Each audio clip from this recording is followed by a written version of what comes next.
नमस्कार दोस्तों, मैं Atul Kumar Atul sir coaching classes में आपका स्वागत करता हूं। जैसा कि आप लोगों ने सीटेट मैथ के आने वाले प्रश्नों को आप लोगों ने देखा, आज हम आप लोगों को सीटेट का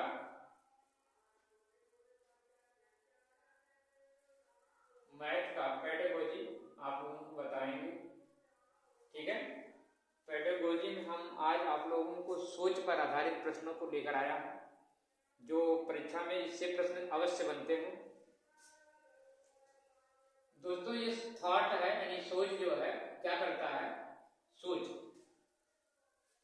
सोच से प्रश्न बनते हैं। जैसे मैं देखिए लिख दिया हूं बंद अंत वाले प्रश्न। बंद अंत वाले प्रश्न में जो होता है, बंद अंत वाले अभिसारी, कभी कभी अभिसारी क्वेश्चन दे देता है, तो बंद अंत वाले प्रश्नों को अभिसारी कहा जाता है।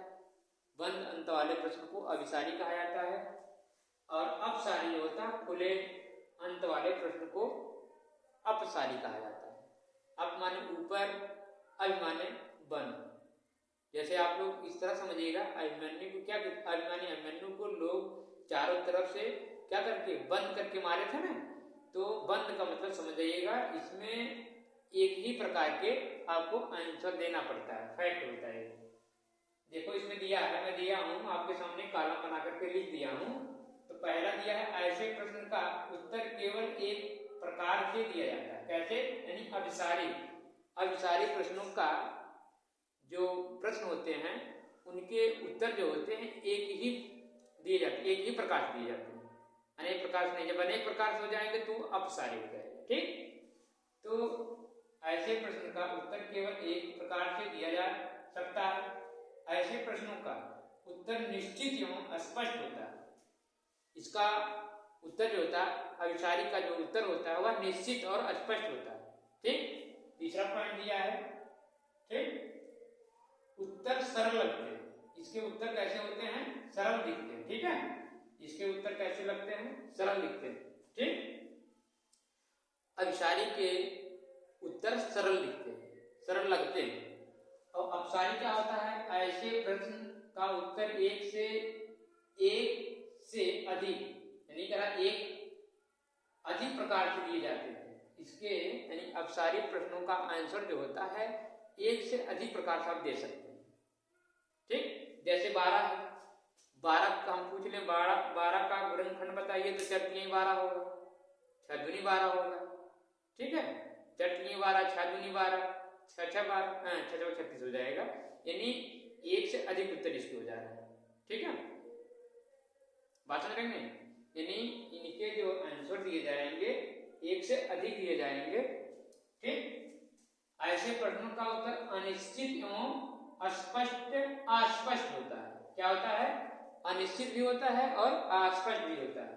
उसके बाद इसके उत्तर असंभव से लगते हैं। इसके उत्तर जो है, क्योंकि भाई इसके उत्तर कई होते हैं, असंभव से लगभग करेंगे, कौन सा उत्तर किस पर बैठा है। ठीक, इसके उत्तर असंभव से लगते हैं। इसका हमने इस जो अभिसारी है और अपसारी का जो है, अपसारी का मतलब होता है अप माने ऊपर कैसा होता है? खुला रहता है।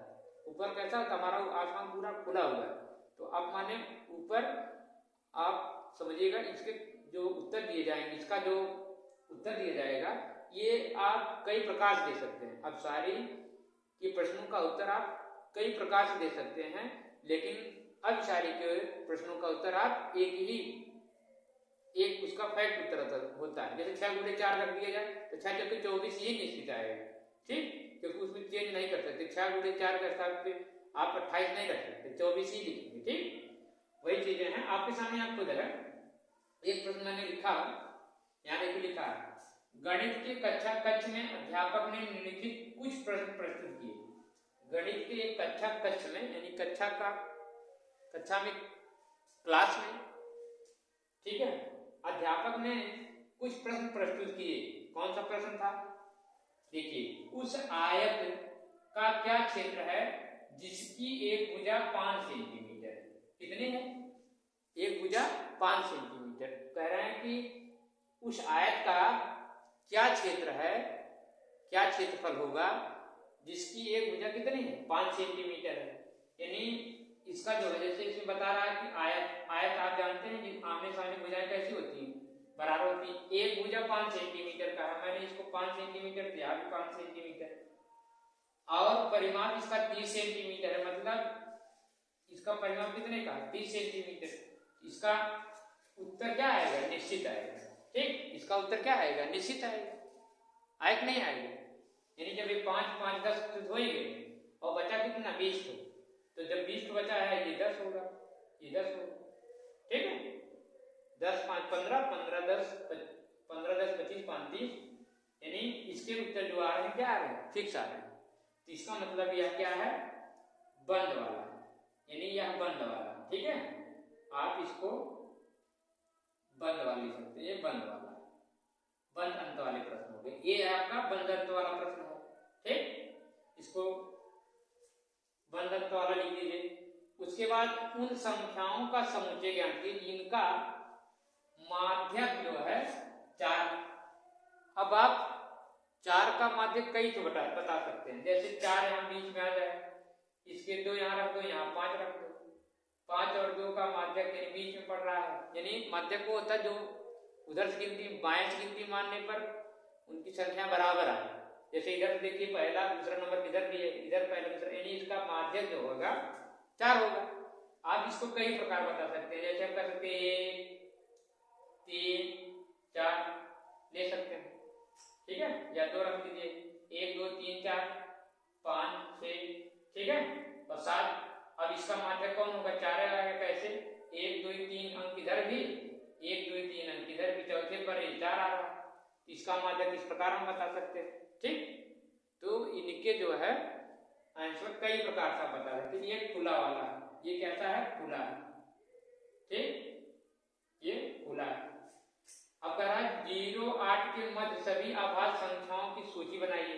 अब 0 और 8 के मध्य सभी अभाज्य संख्या, यानी 0 8 के मध्य, यानी फिक्स बता रहा है 0 और 8 के मध्य ही बताइएगा, और कहीं से और कुछ नहीं लाना। 0 8 के मध्य जो है जितनी संख्याएं हैं वो भी अभाज्य संख्या है। तो अभाज्य संख्या आप लोग पढ़े, जिसमें कहा 0 8 के मध्य सभी अभाज्य संख्याओं की सूची बनाइए। तो इसका मतलब ये भी बंद वाला है, इनका उत्तर फिक्स होगा। ठीक, आयतों के बारे में आपको जो भी गणितीय जानकारी है मुझे बताइए। अब आप आयत के बारे में कई ढंग से बता सकते हैं। ठीक, इसलिए जो है यह क्या है, खुला वाला।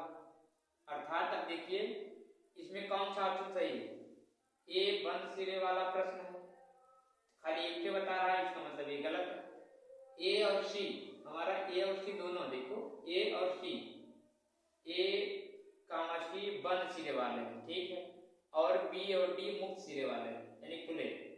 ठीक, यही वाला ऑप्शन, बी वाला आपका ऑप्शन क्या है, सही। बी वाला ऑप्शन क्या है, सही। ठीक है, ऐसे ही प्रश्नों को मतलब इसको आपको पढ़ लेना है। उसके बाद तब इनके आंसर देखो आराम से दे दिए ना। प्रश्न ऐसा देगा, ऐसे बनाएगा, आप खाली दिमाग होना चाहिए। जिन सवालों का उत्तर सिर्फ एक आए, मतलब एक हो, कई प्रकार से ना दिया सके, एक ही प्रकार से दिया जा सके, उसको कहते हैं अविचारी, यानी बंद अंत वाले प्रश्न। और जिसका उत्तर कई प्रकार से दिया जा सके उसको कहते हैं अवसारी, यानी खुले अंत वाले प्रश्न। ठीक, इसको दिमाग में आप बैठा दीजिएगा। ठीक, अब हम पॉइंट लिखे हैं नीचे, सममित रेखा।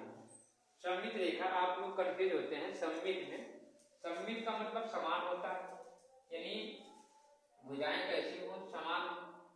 अब मैं सममित में इसमें लिखा हूं, सममित का विचार हमारे मन में तब उठता है जब हम एक आकृति को ठीक वैसे ही दिखने वाली अन्य आकृति को देखते।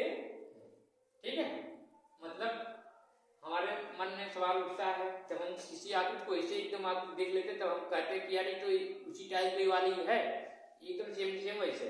ठीक, तो उसी प्रकार ये क्या रहा है, देखते हैं। फिर सममित की रेखाओं की संख्या और उदाहरण देखो इधर दिया गया है, किसके संख्याओं कितनी होती है। अब इसमें देखो कोई सममित रेखा नहीं होगी किसमें, विषम बाहु त्रिभुज में।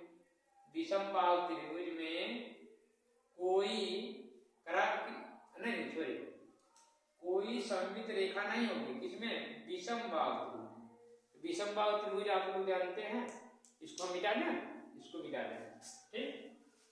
विषम बाहु त्रिभुज में विषम बाहु त्रिभुज होता है उसमें सभी भुजाएं असमान रहती हैं, ठीक। विषम बाहु त्रिभुज में सभी भुजाएं कैसी होती हैं, असमान रहती हैं, ठीक। देखिए जैसे विषम बाहु त्रिभुज जो होता है उसमें सभी भुजाएं और सभी कोण असमान होते हैं। विषम बाहु त्रिभुज,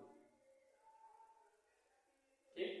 अब विषम बाहु त्रिभुज जो है आपके सामने, जैसे ये वाला इतना बड़ा है, ये हम मान लेते हैं 5 का है, फिर ये वाला 8 का हो गया, फिर ये वाला 10 का हो गया, ठीक।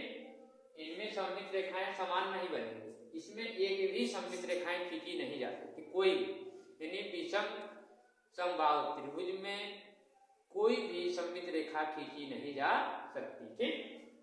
ठीक है, बात समझ रहा नहीं आ रहा, यानी इसमें कोई भी, इसमें बता रहा कोई सममित रेखा नहीं होती है, इसमें एक विषम बाहु त्रिभुज, ठीक है,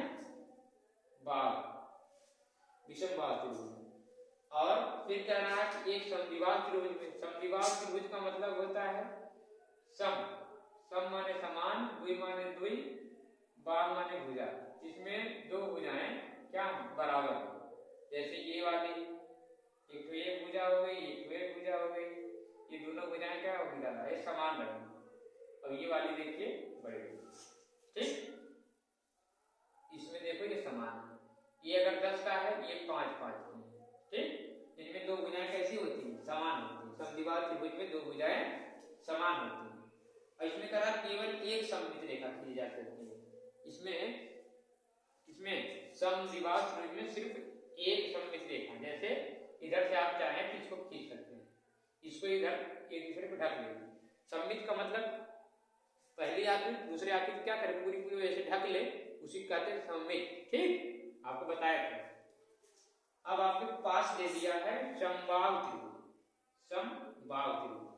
समबाहु त्रिभुज ऐसे होता है, समबाहु में सम माने समान, बाहु माने सभी, बाहु माने भुजाएं, जिसमें सभी भुजाएं कैसी हो, समान, ठीक। थोड़ा सा समझ जाइएगा आप लोग, इनमें सभी भुजाएं समान है, नहीं 5 के भी है, 5 के भी, 5 के भी, तो आप इनमें क्या कर सकते हैं, इसको ऐसे भी खींच सकते हैं, इसको ऐसे भी खींच सकते हैं, उसके ऐसे भी खींच सकते हैं, है ना। यानी आकृतियां क्या बनेंगी, थोड़ा सा आप लोग समझ जाइएगा कि समबाहु त्रिभुज में 3 सममित रेखाएं खींची जा सकती है। कितनी, 3 सममित रेखाएं, यानी समान जब बने, ये पूरी त्रिभुज क्या बनेगी, समान बनेगी। ये भुजा अगर 5 की है, ये भी 5 की, ये भी 5 की, ठीक। ऐसे आप इनको समान खींच सकते हैं, ऐसे जब भी काटेगा, ठीक।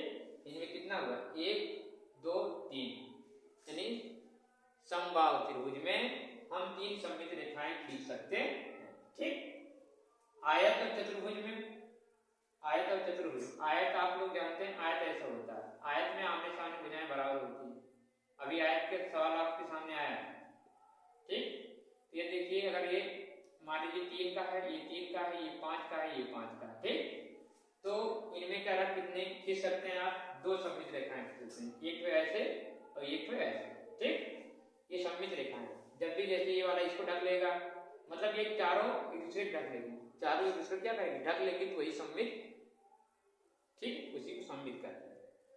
उसके बाद चतुर्भुज में भी दो पाया जाता है, चतुर्भुज भी ऐसे होते हैं, 4 भुजाएं जिसमें बराबर, चतुर्भुज थोड़ा सा इधर उधर रहता है चतुर्भुज में, ठीक इसी प्रकार लगभग आता है, खाली आगे पीछे रहता है, ऐसे थोड़ा सा रहेगा, ठीक, ऐसे रहेगा। लेकिन काटा जब जाएगा तो ये समान, इसमें भी 2 भाग खींच सकते हैं, ऐसे, ठीक है। ये हो गए आपके चतुर्भुज। 4 सममित रेखाएं एक वर्ग में खींचे जा सकते हैं, इसमें वर्ग वर्ग आप लोग जानते हो, वर्ग में चारों भुजाएं कैसी होती हैं? समान। वर्ग में चारों भुजाएं समान होती हैं। त्रिभुज, समबाहु त्रिभुज में तीनों भुजाएं समान होती हैं। वर्ग देखिए, ये वर्ग, ये वर्ग है, ठीक। इसमें देखिए कितने हैं? 1 2 3 4, ठीक। 4 सममित रेखाएं एक वर्ग में खींचे जा सकते हैं। ये वाला देखो, इसको भी ढक लेगा, इसको ढक लेंगे, इसको ढक लेंगे, ऐसे एक दूसरे को ढकते ही चलेगा। ये वाला इसमें आता, हम इधर खींच दिए हैं, ये यहाँ आएगा, ठीक। ये वाला यहाँ आएगा, समझ आ रहा बात में? यानी इस प्रकार एक काटेंगे, यानी एक वर्ग में 4 सममित रेखाएं खींची जा सकती हैं। और एक वृत्त में अनेक सममित रेखाएं खींची जा सकती हैं। जैसे एक वृत्त बन गया, इसमें आप अनेक सममित रेखाएं खींच दीजिए, कोई दिक्कत नहीं, ठीक। जितना मन कहे उतना खींच दीजिए, यानी समान बनेगी। जब भी बनेगा क्या बनेगा? उनकी समान आकृतियां बनेगी, दूसरे ढकेंगे, ठीक। अनेक सममित रेखाएं खींच। अब आप सममित रेखाओं में कंफ्यूजन नहीं होंगे। अगर वृत्त की बात करें, वृत्त में अनेक सममित रेखाएं खींची जा सकती हैं। वर्ग में 4 सममित रेखाएं खींची जा सकती हैं। वर्ग में 4 सममित रेखाएं खींची जा सकती हैं। आयत में 2 सममित रेखाएं खींची जाती हैं। चतुर्भुज में 2 सममित रेखाएं खींची जा सकती हैं। उसके बाद एक समबाहु त्रिभुज में 3 सममित रेखाएं खींची जा सकती हैं। एक समबाहु त्रिभुज में 3 सममित रेखाएं खींची जा सकती हैं। समद्विबाहु त्रिभुज में केवल एक सममित रेखा खींची जा सकती है। समद्विबाहु त्रिभुज में केवल एक सममित रेखा खींची जा सकती है। और विषमबाहु त्रिभुज में कोई भी सममित रेखाएं खींची नहीं जा सकती हैं। तो दोस्तों, ऐसे ही अगले दिन मैं आप लोगों को फिर बताऊंगा। ये आपके पास ऐसे प्रश्न भी मिलेंगे, ठीक है, इस टाइप के प्रश्न भी देंगे और आपके सामने ये पेडागोजी भी रहेगी सामने, तो दोनों का आंसर मिलाया जाएगा, ठीक है। ताकि उससे, जैसे अभी ये मैं लिखा था उसके हिसाब से प्रश्न यहाँ दिया था, सॉल्व किया गया, आराम से आ गया, ठीक। उसी प्रकार इसका भी रहना चाहिए था, ठीक। इसका तो आप लोग जाने जाएंगे, आराम से समझ लीजिएगा, बहुत आसान है, ठीक है। अब अगले दिन आप लोगों को और सब क्वेश्चन है लेकर आएंगे, ठीक है, बहुत तरह। अब हम आप लोगों को पेडागोजी और ये सवाल तो बता दिए, सब उसी टाइप क्वेश्चन आएंगे। और जो पुराने पेपर वाले हैं अलाइन हुए हैं, उनको भी मैं सॉल्व करूंगा इस 10 दिन में, ठीक है।